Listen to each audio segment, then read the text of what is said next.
So Gabrielle Union told y'all that she was about to dive in, okay? I'm the librarian, and I came to read.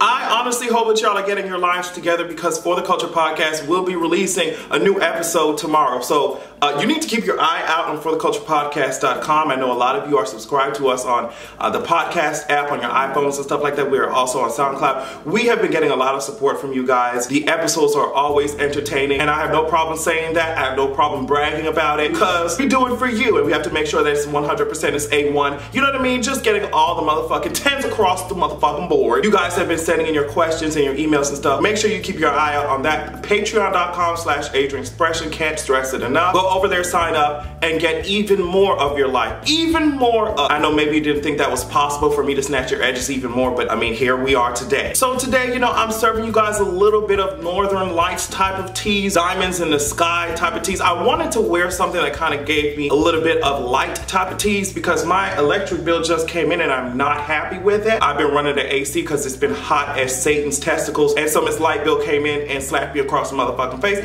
So I kind of wanted to go ahead and wear something that represents that irony. Gabrielle Union told y'all that she's over here munching on the cakes, and I don't see what the problem is, okay? A lot of people, a lot of straight men view that type of thing as gay, and it's just really awkward and interesting to me because I'm like, the sexual act that y'all are doing, whatever it may be, is being done to you by a woman. So I'm not understanding how that's gay, but I mean, coming from somebody who likes to do things like sit on faces, I think that straight men are missing out on a gift from heaven. As I said, I like to play musical chairs with faces. So I understand if Mr. Wade, if that's something you're into, because I don't know what's going on with the nerve endings back there, but when a tongue reaches there, when it reaches, you know, the event horizon, you know, giving you interstellar black hole type of teas, it feels like you're going on a new journey of enlightenment, okay? I encourage all you straight men, and for those of you dragging Gabrielle Union, girl, that's why your sex life is boring, and that's why these men last about 2 minutes in the bedroom. They don't know what the fuck they do. All they do is pump and sit their ass down. No type of foreplay, no nothing, girl.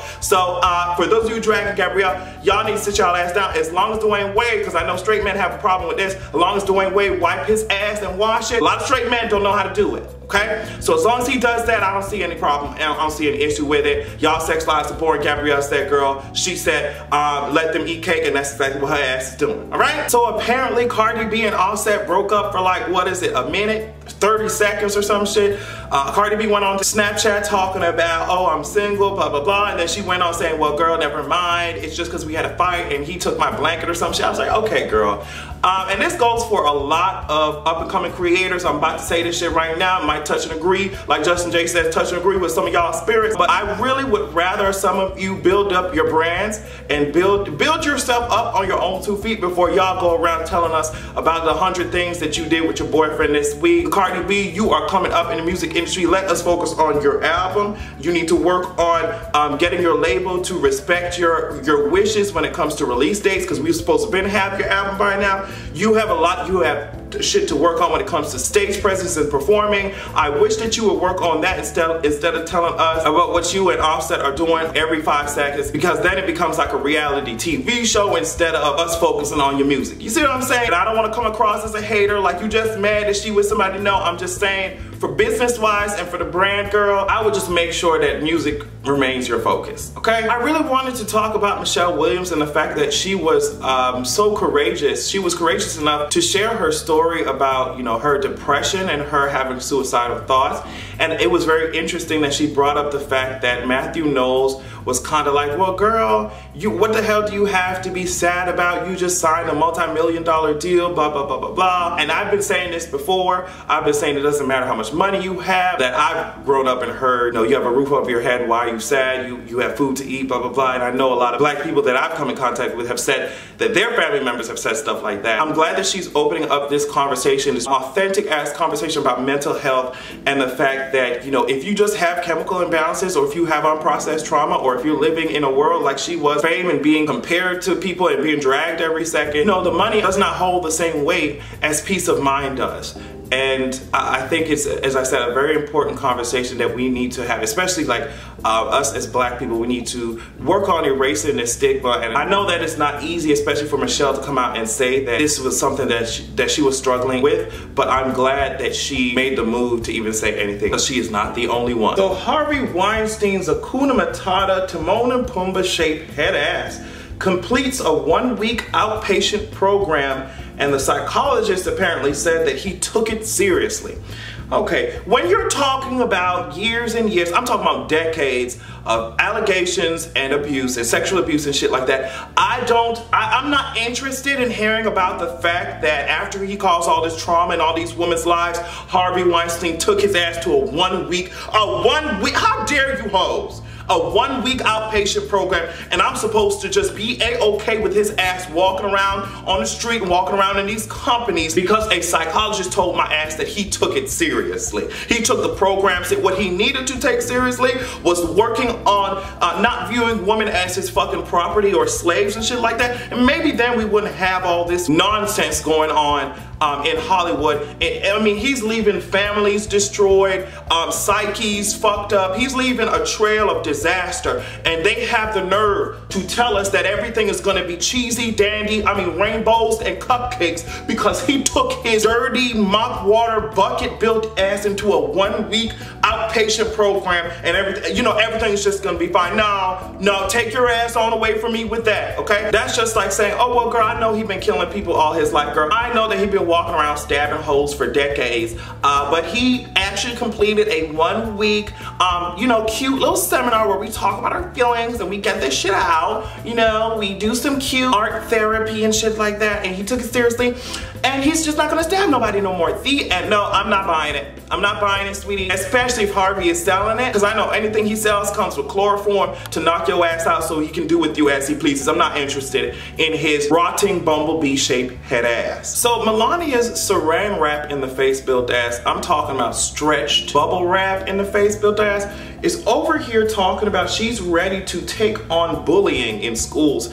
And it's interesting because a lot of news publications was just like, well, girl, if you're talking about going to schools preaching about bullying, you probably need to start at home. I'm not understanding how you're lollygagging around with the world's most trash bully, and you're going into these schools expecting to have any type of credibility when it comes to speaking about preventing bullying, when you're not even speaking out against his trash ass rhetoric, and you're involved in enabling it. It baffles me. And can you imagine those of you who are minorities being in high school again and seeing this bigoted ass person drag all type of Muslims, drag all type of black people, drag all type of gay people with his little minion Mike Pence, watching these press conferences and seeing all the idiotic shit that he has said, or watching that all on TV, and then going into school and then seeing Melania Trump in there, come in there talking about motherfucking, let's stop bullying each other. Girls, sit your ass down. I don't want to hear none of this bullshit. I mean, I don't understand why Melania is built like a mechanical pencil. She still can't write a sentence that didn't come from one of Michelle Obama's speeches. I'm over it. Get her out of here. Get all of them out of here, in fact. And you know, the person who you really need to get out of here is Donald Trump, because this weekend, all 5 former US presidents raised money for hurricane relief. I think they were sitting down with Lady Gaga and shit like that. They raised money. They put in work. As trash as a lot of them have been in the past and badass decisions that they've made, they came together because they saw a lack of leadership, and they're just like, girl, if Donald Trump's roasting, rotisserie shaped head ass is not going to stand up for the people that he claims to be governing over, if he is not going to stand up for these people without electricity. I think I saw a picture of doctors in Puerto Rico doing surgery using the light coming from their fucking cell phones. Like, this is not cute. If he's not going to do it, they said, okay, girl, we're going to get up and do it. And you want to know what Donald Trump was doing in the meantime while all these presidents, these ex-presidents were together, bitch? He played golf for the 75th time of his presidency, and I saw somewhere that that's around about every 4 days. Donald Trump, if you're talking about this is the 75th time playing golf in his presidency, that's about every 4 days so far he's went golfing, bitch. I don't understand that type of lifestyle where you could have a whole job and a job description, and you can just say fuck your responsibilities anytime you want to do it. And on top of that, while you're just completely disregarding your responsibilities, you're going on vacation on the taxpayer's dime, on the people who are supposed to benefit from you taking care of your responsibilities. But as usual, you don't. And someone who saw that you never take care of your responsibilities is Maisha Johnson, who is the widow of the fallen soldier, Sergeant LaDavid Johnson. Now, she went on to ABC and said, girls, I don't know what they're telling you. I don't know what they're telling you, but a congresswoman, someone else, we were all in the car listening to Donald Trump on speakerphone. So I'm not sure what he's talking about when they're saying that I'm just making this shit up, when I have witnesses and I know what I motherfucker heard. She said, girl, he said that he knew what he signed up for, but I guess it's still painful. Okay, and not only that, she was saying that she can't get no answers on what happened. She can't get, and she couldn't even open the casket to look at his ass. She said she doesn't even know what's in the casket. So I mean, I'm thinking for all she knows, that shit could be empty. She's not gonna answer. She's like, can I at least see a hand or some, a foot or something? I know my husband's body from head to toe. Let me at least see some part of him. And she's like, I'm not getting the answers that I need, and I need them. And I need them. I'm glad she took her ass on. I'm glad these people are letting her speak and giving her a platform to speak about what the hell is going on, because it's unacceptable. And for as many people to be talking about, oh, kneeling during the national anthem and what about our veterans, you sure are hella silent, you Donald Trump supporters, when it comes to this handling of this Sergeant LaDavid Johnson and his wife right now. It is nauseating and it makes me very uncomfortable. I hate it so much. This person decided to give up his time, and honestly, when you give, because time is all you have in this life, so when you give your time, you're giving,